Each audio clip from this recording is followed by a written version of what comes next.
As a counselor and psychotherapist, one of the cool things that happens when we work with a client is that often we have a chance to experience some of the therapeutic benefit ourselves. When the client grows, there's often a chance for us to grow with the client to a degree as well. And I wanted to bring some of that energy to this video channel. So I've wanted for the longest time to find ways where I can share about things that have happened to me, which are applicable to the areas I talk about. And my last video turned out to be an excellent example. My last video was about disappointment and about how if we experience something disappointing, we can take a careful look at our thoughts so that we don't dwell on it too much and we don't find ourselves feeling guilty or overthinking something which, to be honest, is a very normal part of life. Disappointment is almost hardwired into our brains in some ways. I spoke about 3 steps we can do this. As it happens, the video itself was a bit of a disappointment for me. It didn't get nearly as many views as I was hoping it would. My first thought, which I had, which would be step number 1, was I noticed my thinking was a little bit distorted. My first thought was, I'm never going to do a downbeat video again. I'm only going to do cheerful videos. And it took me a little bit of time to realize that's probably not a super helpful response.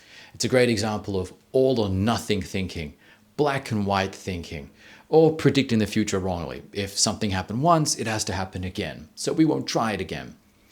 These are thought distortions, and I realized it's not going to help me very much. So I went to step 2. I challenged my thoughts. I thought, how much of this is about me?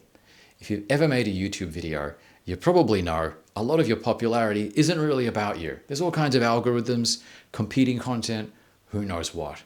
So I was able to slowly take a step back. And finally, when I was looking for some useful piece of information, something that can help me grow and go forward, I had a really helpful comment made on my last video. And that comment, thank you, you know who you were, who wrote it, reminded me why I do this. I'm not doing it for the views and I'm not doing it for the likes. I'm doing it because it's a bit of my personal journey that I want to share and try to make a bit of what I've learned more accessible. And long story short, this is an example, a practical walkthrough of how I've eaten my own medicine.